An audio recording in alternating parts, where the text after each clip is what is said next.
Hey, this is Mark Thompson. I'm the voice of Yoda in many of the Star Wars audiobooks, and you are listening to Eugenie.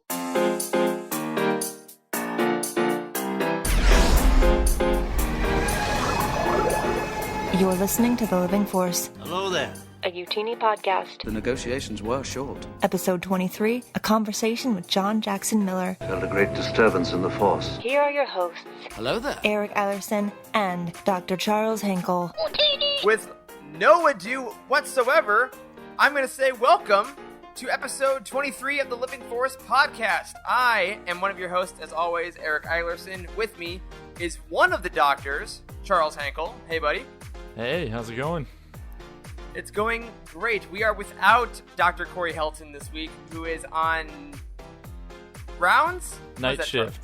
Night shift. He's just Thank on night you. shift.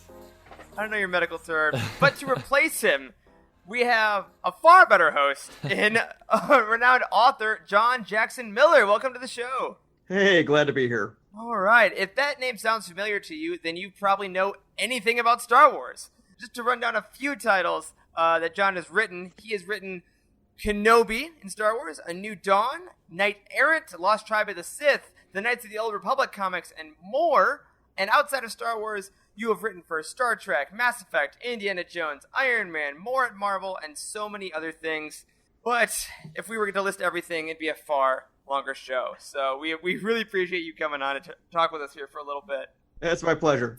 So just to dive right in, we always kind of start this way. How did Star Wars come into your life for the first time? You know, I was 9 years old when the movie came out. It was not an easy movie to get to see. It was only on in two different theaters in Memphis, where I grew up. The theater where I finally got to see it was actually the one where it was actually right next door to Graceland. So Wow. it's where Elvis Presley saw it too. That's awesome.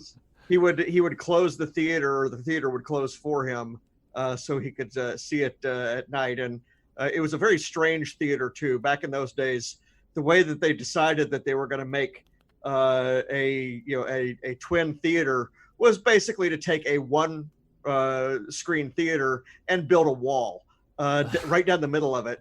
So that theater was like 6 times longer than it was wide, and it was just very strange. But I did get in to see the movie eventually, and that's why I dedicated the book Kenobi actually to my sister for making sure that I finally got in to see the movie after several tries when we couldn't get in. Wow. That is Yeah, amazing. I guess that makes sense. With so few theaters, I assume that once people found out what this thing was, there would just have to be lines around the block every single day. That was the case, at least at the main the good theater rather than it was in my hometown. And yeah, they didn't have a lot of prints of the movie to be able to put into different rooms or different theaters. And again, we just had a lot fewer theaters back then. Yeah. Sure. Now, after the movie came into your life, obviously, then you get episode 5, you get episode 6, and then we go through the dark times. Yep. How did you first come to the expanded universe? Well, I actually read the first issue of Star Wars, the Marvel comic, before I even saw the movie. Wow. Those issues came out before the first 3 issues of the adaptation came out before the movie released.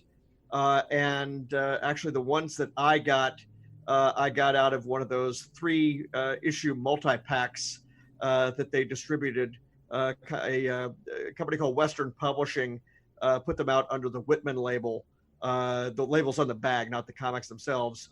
But when you go back and look in the Overstreet Price Guide, or one of the price guides that I've edited about the various different versions of Star Wars numbers 1 through 6, you'll see that there's this variant that was very popular. It was sold in toy stores in these bagged editions. And so, yeah, I had read that even before I saw the movie. And in fact, the first sort of expanded universe element, the first thing that's not in Star Wars, which is in the comics or the novels or whatever, that is not in the movie, we see that in I guess it's the 3rd issue of that adaptation, where there's a character that claims to be Jabba the Hutt, but he isn't. He's this monkey-looking character, and really what he is he's what they call a Nimbanel, because originally Jabba was in the script for A New Hope, but he's not in the movie. And the artist didn't know that he wasn't in the movie. The artist asked, well, how should we draw him? And they basically, as we know now from special edition, they shot the scene, but they shot it with a human stand-in. And so what they did is they said, well, just pick somebody.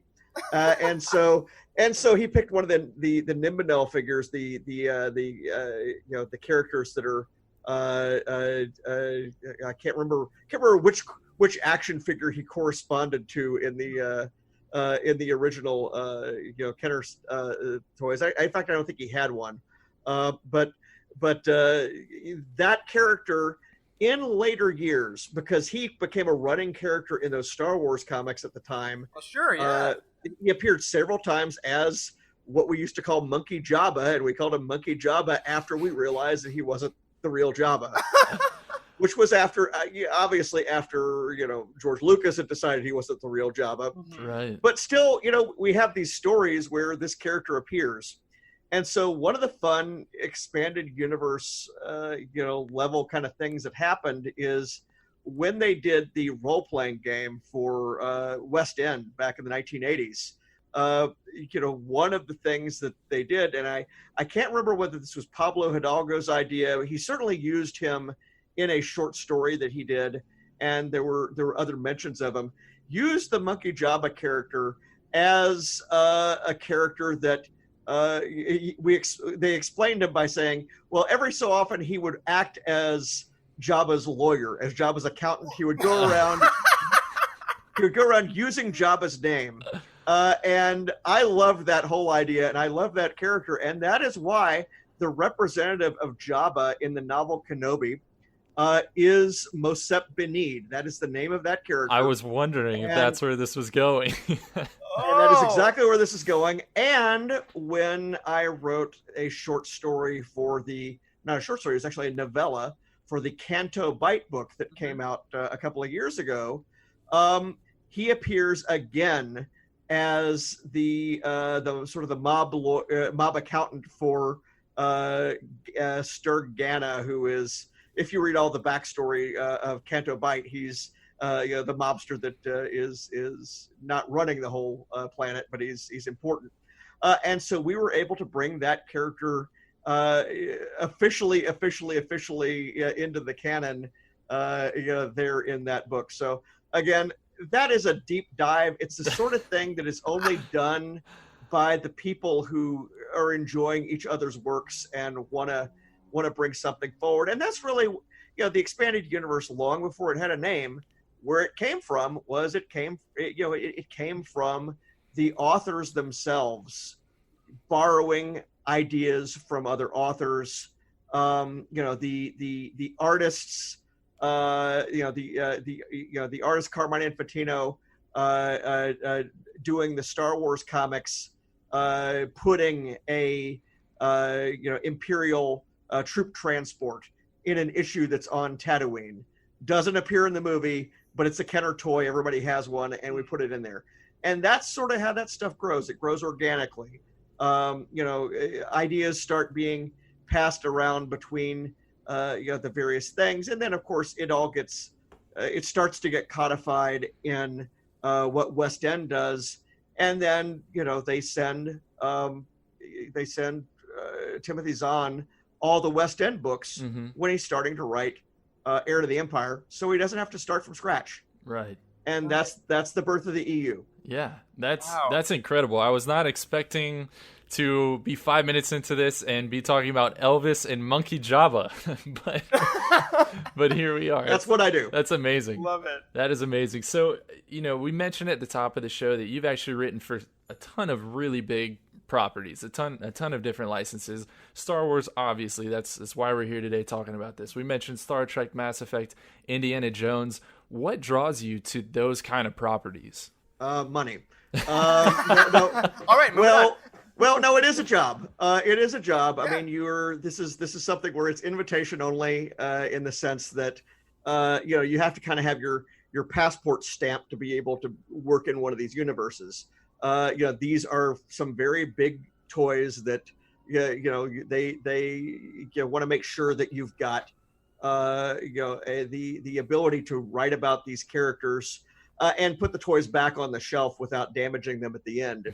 If your whole idea is to come in there and put your fingerprints on everything and change everything, or do something which is against the nature of one of the characters without a really good reason, then you're probably not going to be invited back, or what you have to do might actually not get published in the first place. I have seen things that people have done for various licenses that did get rejected. And I can kind of look at them and see, yeah, this is why. This is what was a bit too much. The very first thing I did for either Star Wars or Star Trek that I actually submitted was a short story for Star Trek in the year 2000 had a thing called Strange New Worlds, which was it was a contest. It was a new writers contest where you were submitting stories, and I sent a what I thought was a really fun story about Mr. Scott, and I turned it in, and I got the notes back. They enjoyed it, thought it was a good story, couldn't use it, and for years I was like, well, what's wrong with it? And I realize now, looking back, besides it being something I wrote 20 years ago, I realized that I had some elements in there where I made some just small jokes here and there, or made some comedic bits that what they said, what they implied about the Vulcans, what they implied about the future of one particular character on screen was something you couldn't do, was something that, defined that character's future forever. And the last thing that you want to do when you're saying, okay, this is the story, I've been hired to write a story about Luke Skywalker. At the end, he goes off and lives happily ever after and it's over. Right, exactly. Or you kill some character that might need to be around again at some point. So yes, you learn that if you're going to work in these universes, you've got to kind of respect the rules of the universe and play by the rules. And as to what attracts me to the specific universes, they're all very different. In there's similarities, a lot of different space operas, but each one has kind of a different vibe to them. And as I get accustomed to what the ground rules are and what it feels like to write in the universe, I kind of get a sense of, well, this is something I want to continue doing. This is not. You mentioned probably at some point Mass Effect in there. I haven't done Mass Effect in many years. It was good to get to do. I co-wrote the first 3 graphic novels with the lead designer of the game. But I pretty much came to realize that I'm enough of a comedy writer that I like having a lot more jokes. Sure, yeah. And it's just, it's a dark setting and a dark universe. And that's cool. But it's another reason that, for example, even though I'm a big fan of Alien and Aliens, I haven't really been attracted to doing anything for that yet because it's very bleak. And I could certainly do evil characters. I've done Sith. I've done, we've read, absolutely. But there's some black humor that's in there, and you kind of get the feeling, as you're working in a universe, whether it's one that you want to return to more frequently or not. Absolutely. And it's interesting, you bring up writing in comedy so much, because so much of Star Wars is totally ambiguous, I guess, at points, because you can have it be dark and emotional, but there's always room for comedy. And I find that with a lot of the best books, I would say, if you'd agree, Charles, that are the ones that can balance that. And I think that things like Kenobi and stuff really hit us emotionally, because you can go to that dark existential place, but there's always a time where I could laugh on the next page. I could have that exhalation. Well, there's a joke a minute or more in the original series movie, A New Hope. Oh yeah. I mean, while they're trying to escape from the Death Star, it's a laugh riot there. Yeah. It's get this walking carpet out of my way, et cetera, et cetera, et cetera. So, they do it as they go along, and the characters don't want to be there. They don't want to be together. And that is kind of what I tried to capture when I did my Knights of the Old Republic comic series. Mm-hmm. Is the characters were thrown together, they were forced to be together. This was not what they wanted. One of the things we definitely want is to dive into a couple of your more higher known Star Wars works, and we're going to do that in just a second. We're going to take a quick break. You guys are going to hear from a Utini member, and we'll be back with John Jackson Miller in just a second. Hey, Living Force family. It's Charles here, coming at you with the greatest cameo that Eric has never heard. I'm excited to announce that the Living Force Patreon is nearing launch. We've got a ton of extra content lined up for you that we can't wait to share. So, how does it work? To become a member, you'll have to choose a tier. With Tier 1, you'll become a Jedi Initiate. You've taken the first steps into the Order and will receive early access to every podcast episode. Or Tier 2, the Guardians of the Whills. You'll maintain the knowledge of the Whills, which now includes all of our bonus episodes. Maybe Tier 3, the Inquisitorius. You've seen through the lies of the Jedi thanks to our behind-the-scenes content, including post-show hangouts, private Q&As, and more. Or Tier 4, the Council of First Knowledge. You'll gain access to all the teachings of the Council with our personal book recommendations, shoutouts on every episode, and a few credits off of all merchandise. Perhaps you'll seek the greatest honor of Tier 5, the Jedi High Council. You will help to literally form the future of the Living Force by guiding us with your ideas for discussions, interviews, and more. Not to mention, some complimentary swag to represent the Living Force to the rest of the galaxy. If you choose not to join us, no big deal. We appreciate each and every one of you. But we would be honored if you would join us. Always in motion the future is, but with the new Living Force Patreon, great things are coming soon. This is where the fun begins. And we are back! I'm sure that clip was great, whatever it was. So before we did our little break here, we were talking a bit about tone, a bit about comedy in Star Wars, and I wanted to bring up something that's a little unique to you, John, because you were able to write the first book in the new canon that kind of brought everyone into this new quote-unquote era of the expanded universe with A New Dawn. So I wanted to say, what was the pressure of knowing that you were kind of jump-starting that? Was it different than when you were writing in what we now know as Legends, or was it kind of just like the next job? Well, it was a job in a sense that I was actually 2/3 of the way through it before I knew they were doing anything like that. Wow. What I did know is it was a different process, but I knew it was a different process because I was working with the producers of Rebels. I had some materials. I knew what was happening in the first season. I had several levels of people to satisfy on it. And so one of the things that happened is they decided that grouping, bringing together at Lucasfilm, the people with the TV shows and the movies and everything else, that they were going to call that the story group, and that we were describing what was going on from there forward.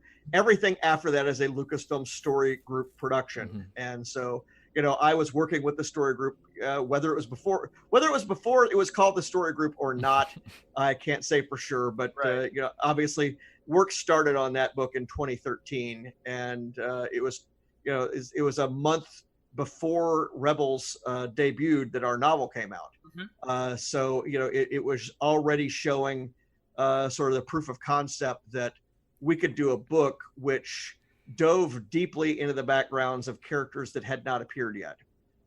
And that was something which had been dabbled with beforehand, but nothing on that scale.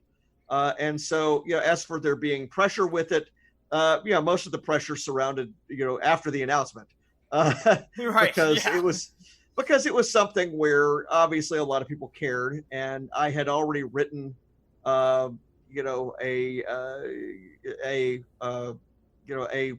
opening sequence where Obi-Wan Kenobi says to the students that there are facts and there are legends, and you can learn something from all of them. Yeah. And people always ask me whether that line came before or after. I really can't remember, but honestly, it is sort of consistent with what I was trying to do anyway. And then I did go back in and I wrote an introduction to that book where I did say and address specifically that, the stories that we love may not all fit into a single timeline, but they still matter. And that's kind of the way I approached it. And, I didn't have a completely, trouble-free association, debut with it. I had, the unpleasant moment with fans online now and again, but rarely, it never happened in person. It was something we always kind of discussed as being a possibility, and it never happened. There was a very funny moment, though. One of the Del Rey editors, when we put out the New Dawn book, and I've never told this story before that I can remember. Awesome. So here's the first. When I put out the Del Rey, when Del Rey put out the New Dawn book, a month before, so really the Rebel story was out 2 months before the TV show, or actually almost 3, because it was at San Diego Comic-Con.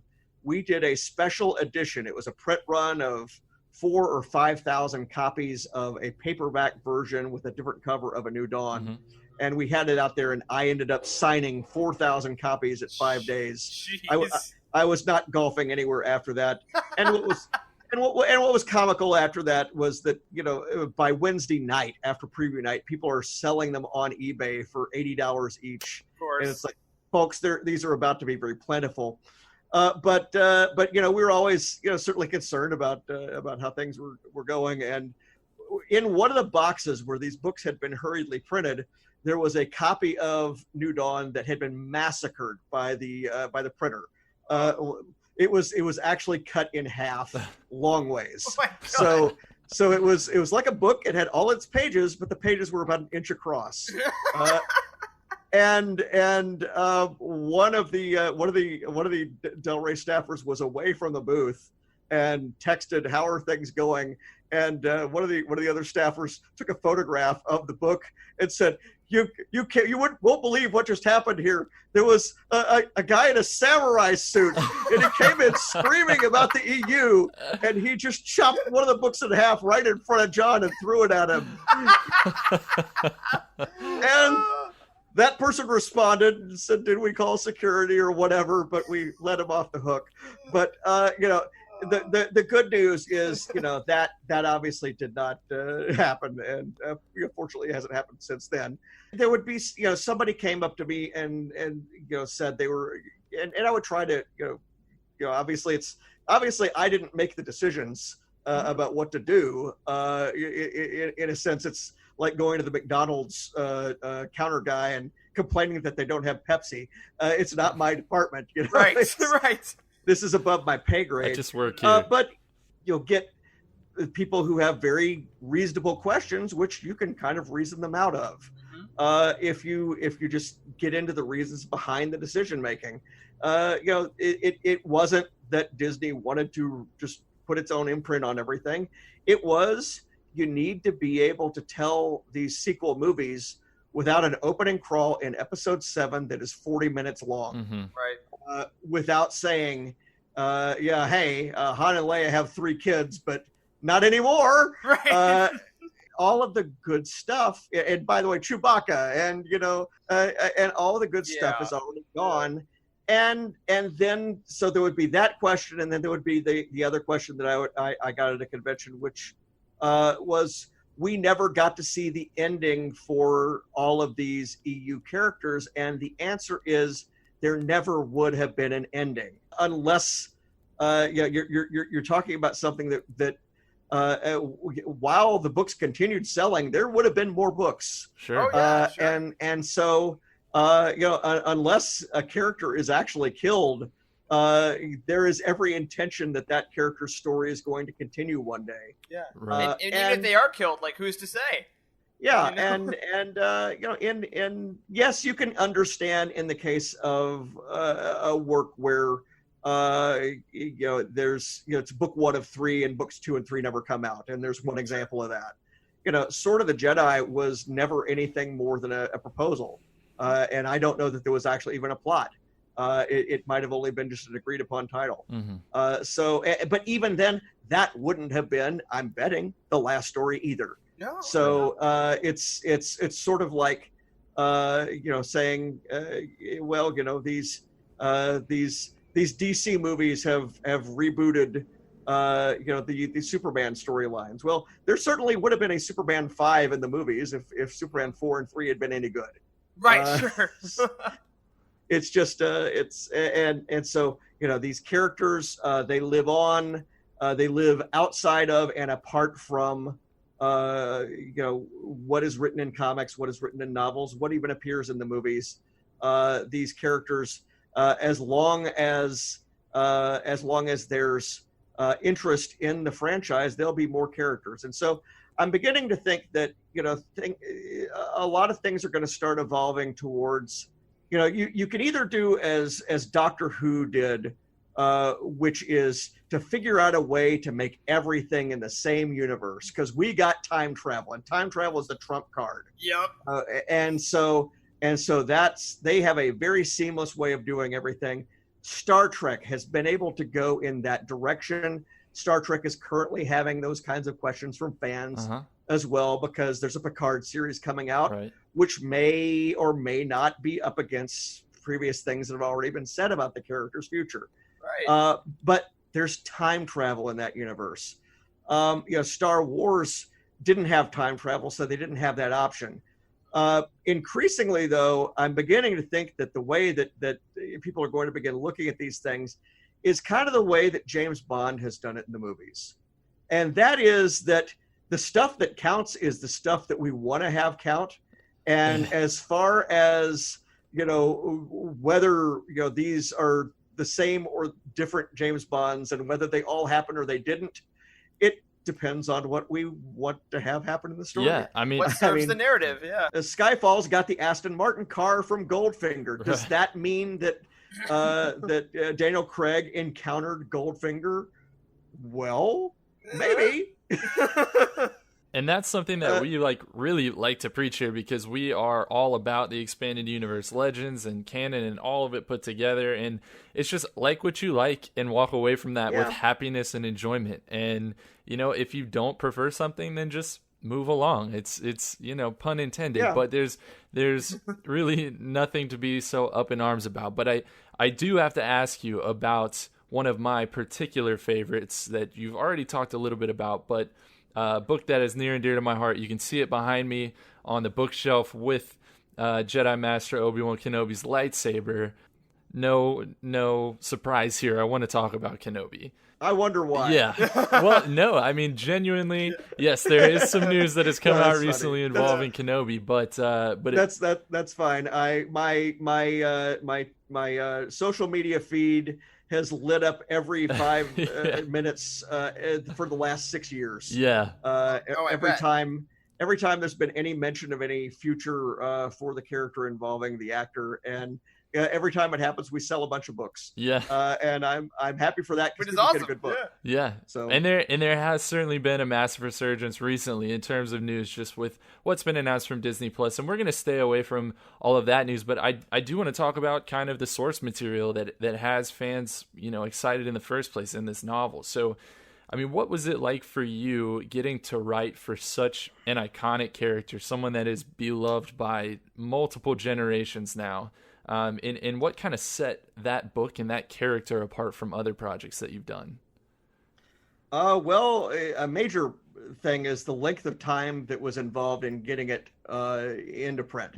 This is one of those things that I tell the story in greater detail on the Kenobi page that's on farawaypress.com, where I've got notes on all of my previous books, or most of my previous books.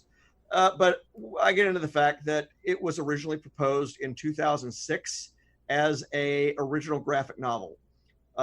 It was pitched as the subject line to my editor, Jeremy Barlow, was the Ben Kenobi Western. And the intent was to follow in the footsteps of Shane, a Western movie from the 1950s, all the various movies where you have the mysterious stranger wandering into town, Yep. where you've got the man with a past who is running from that past and trying to start a new life, and of course is haunted by what happened in the past, and also challenged by repeated things that would draw him back into action, and that was basically it. And the concept always had been that it would mostly be from the point of view of the other characters, with only in the original comic there was only going to be one meditation with Qui-Gon Jinn. We see that meditation in the novel. It's the meditation where the character Callie wanders into and overhears, and that's how I figured that the Kenobi name would get loose on Tatooine, because he certainly wouldn't volunteer it anywhere. Right. If it had any sense. That was going to be kind of difficult to pull off in comics. I mean, it could be done. It just would have required a kind of a mastery on both my part and the artist's part. That, well, I didn't know anything about an artist because we never had an artist, and from my point of view, I'm not sure I was ready yet. It went through several drafts. It got so long, it wasn't going to fit in a comic book anyway. It was too late to do for the 20th anniversary of Dark Horse and the 20th anniversary of Star Wars, which fell into the same year. And so in 2007, I put that idea on the shelf, and I said, okay, this is a good idea. It's better to save for when I'm writing novels. And I wasn't even writing novels at that point, was not until 2011 with the Knight Errant novel. And in 2012, when the Lost Tribe of the Sith collected stories book is out, I raised that idea again to Del Rey at a time when, they were looking at characters from the original series again. They were looking at, concepts that would not be as complicated, not be as deep a dive into the EU as I had been doing. And, whether that was connected to, any sort of, preference coming from Lucasfilm in advance of the sale of the franchise to Disney, which happened just a little, like 6 weeks later. I don't know. I don't know whether it was helped by that or not. I just know that I was delighted when it was greenlit, and I was also terrified that it might not happen.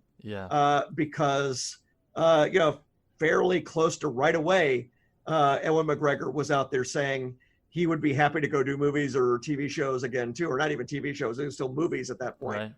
Because you got to remember what this is. When did Netflix start streaming? Oh, geez, that was 2012-ish, 13, somewhere around there. So by that point, the idea of a direct-to-streaming service for it's whenever Hulu started, I think, would be when the studios were starting to do it on their own. And so, I don't think that the concept of a TV series, if you were going to do something like that, you'd still be thinking ABC at that point. Absolutely, yeah. So, and in fact, one of the things when we were doing the first go round, one of the reasons that we put the book on the shelf is that George Lucas had made sounds about possibly doing a live action TV series set in the Dark Times. And so we said, well, we probably aren't going to be able to use this character. Instead, it was the Clone Wars that goes in there, or Clone Wars might have even been ongoing at that point.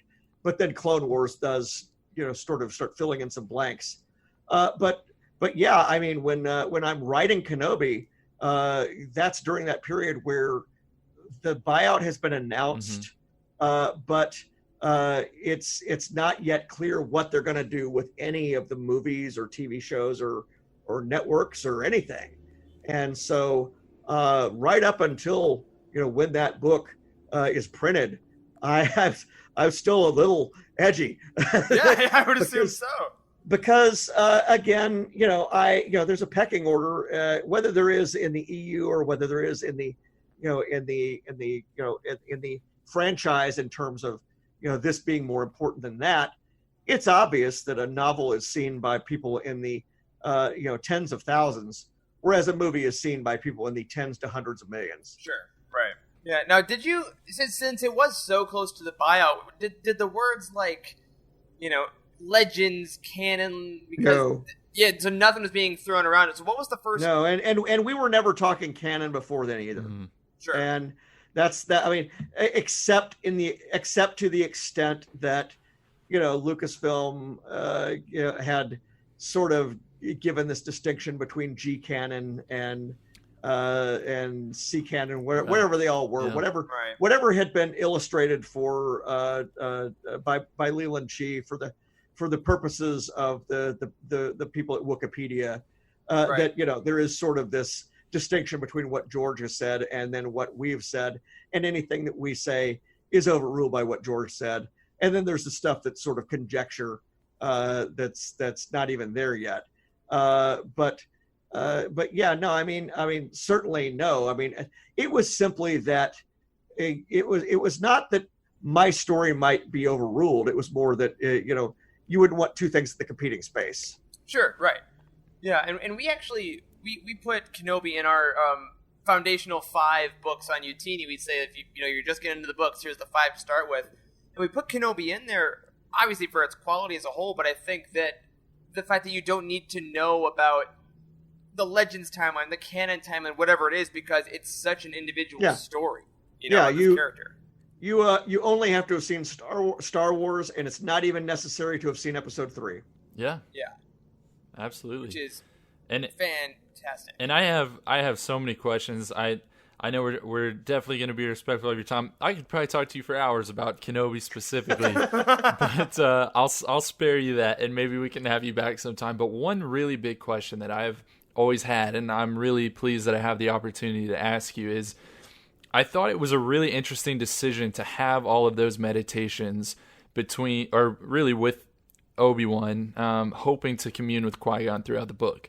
And I kept just waiting for that moment when I first read the book when he was really going to get that answer. And he doesn't really, right? I mean, he never really gets to commune with Qui-Gon like we understand that maybe Yoda had. Right. And I guess my biggest question is, what led you to that decision? And in your mind, why was it that Qui-Gon never responded to Obi-Wan? Well, there's a couple of things I want to say about the meditations. Sure. One is that expanding them was the idea of Jennifer Heddle, the fiction editor at Lucasfilm, and she blogged about this the day the novel came out, or the week the novel came out, that she felt that we needed to have a little bit more time with Obi-Wan, where somebody could actually talk to us about what was going on elsewhere in the galaxy, because obviously nobody on Tatooine knew. And so, that was something where I embraced that immediately, said that's perfect. I will put it as interstitials in between certain sections. There's really one with after every Obi-Wan sequence where he appears. And so we have that. As to why he didn't get Qui-Gon on the phone, I would love to say that it was, in the outset, a decision that was creative in the sense that, this has to be up to him. This is about him learning how to be alone. And that is how it functionally works. It's satisfying that way.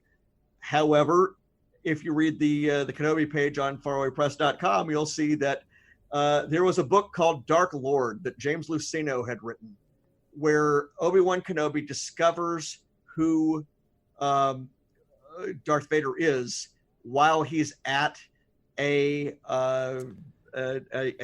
he sees it on TV, essentially, right? Yeah, he sees it on TV, essentially. And and he walks out in the alley, and Qui-Gon talks to him, and there's some sort of a line in there where Obi-Wan says, "You haven't talked to me before. Why haven't you talked to me before? This is the first time you talked to me." And that bit, that moment, was something I had to contend with because I was still in the EU, and also it got picked up by Ryder Wyndham when he was writing the Life and Times of Obi-Wan Kenobi, or Life and Legend of Obi-Wan Kenobi, which was a scholastic book that sort of summarized every moment of his life. That also said that was the first time that they had talked, and so I wrote it all honoring that. And then I got to the moment in there where I realized, oh geez, the adaptation for episode 3 says that they did talk. And oh my God, that's right. And so Wow. I had to put in a line either halfway acknowledging that or assuaging that or whatever. But this thing is a moving target. Sure. It's always a moving target. Right. It was the case, though, that I do feel that him not talking to Qui-Gon or not getting a response was the right way to go, because first of all, it made easier the whole sequence where he's overheard, because she was only in the original. It was going to be the equivalent character to Annalene that was going to overhear it in that version of the plot, but it turned out to be her daughter in the one that we went with, and it would have been one of those things where he's talking to somebody who's not responding because she wasn't going to be able to hear him talking. I also had to decide that the meditations had to be out loud. He's still trying to figure out how to talk. She would not be able to hear a Force ghost talking, and she would not be able to hear him meditating unless he's talking out loud. So I had to have a line in there saying, well, I'm going to try talking out loud for a while, see if this works any better. Yeah. Well, that's a mechanical thing I did, but I had to do it because otherwise she wouldn't be able to hear it. So, I'm glad that we did it that way.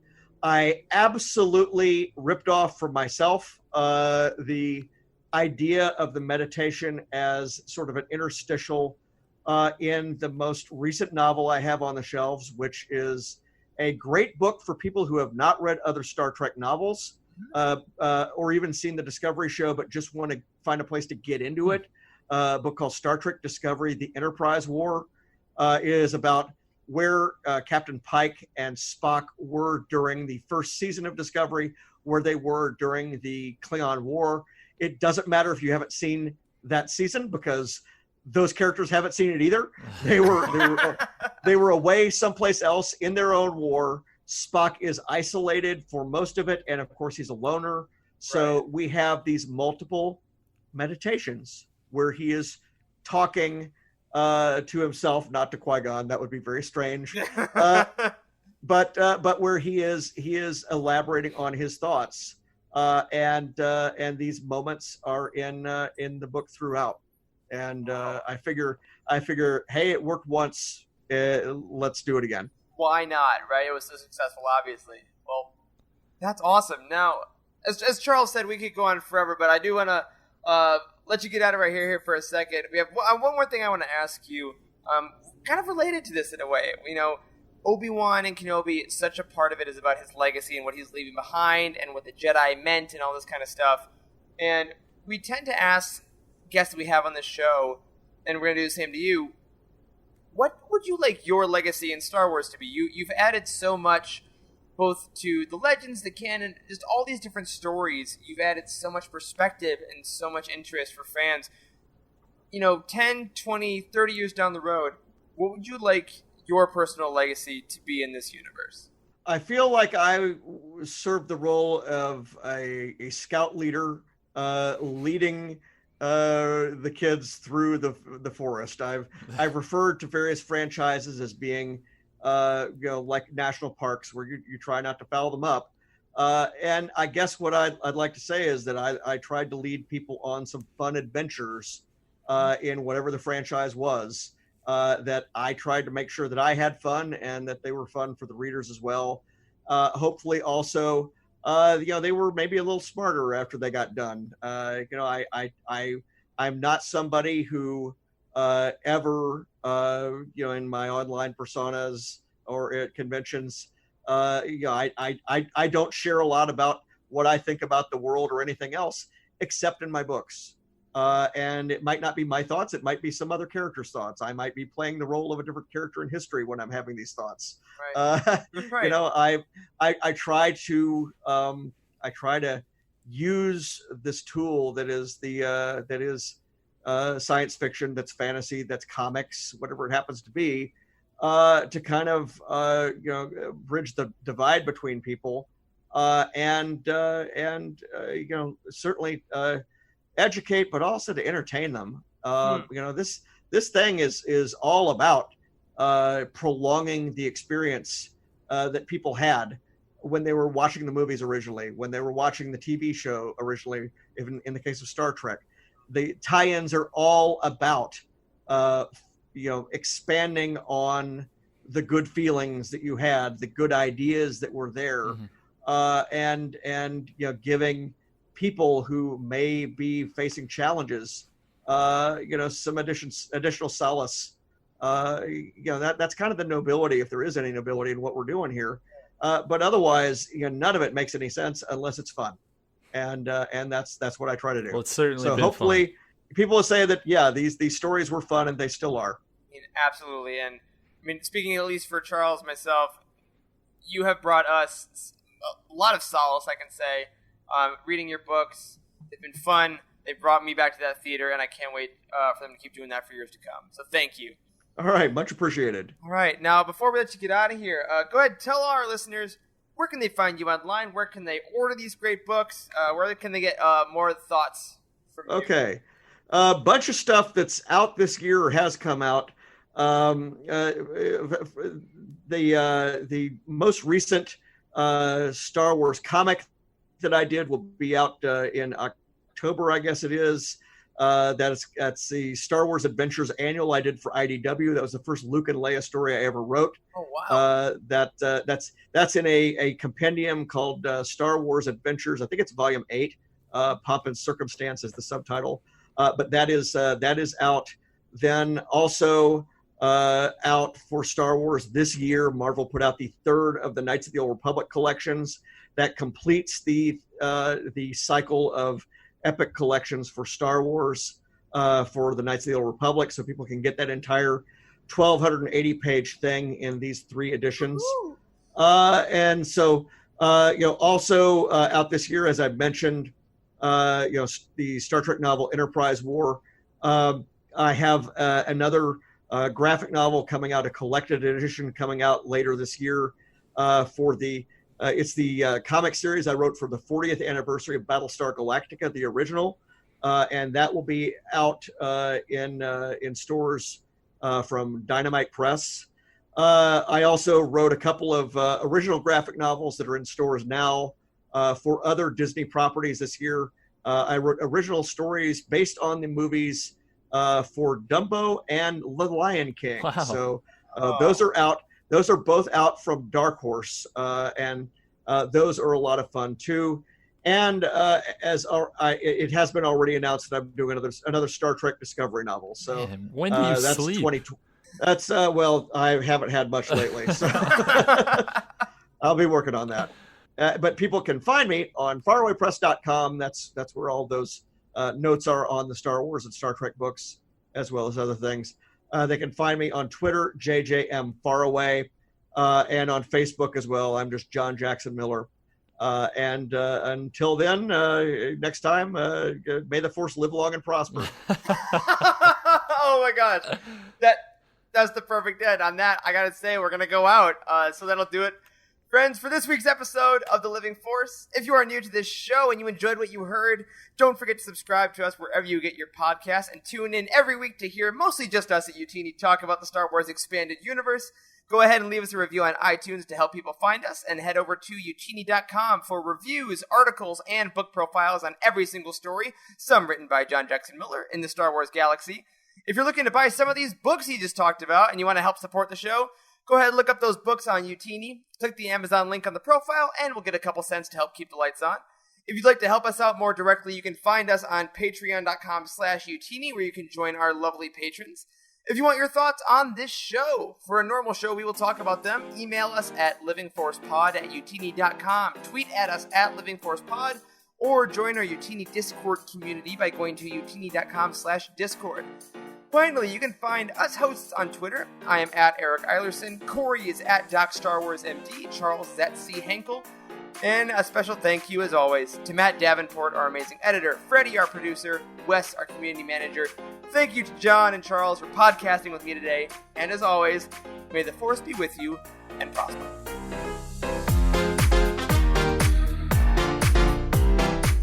There is no hatred. There is joy. There is no division. There is union. There is no apathy. There is passion. There is no gatekeeping. There is community. This is the Utini Star Wars Fan Code. Embrace it, live by it, and above all, trust in the living force. That's all for this week. Join our community and surround yourself with like-minded fans by visiting us online at utini.com. Until next time, may the force be with you.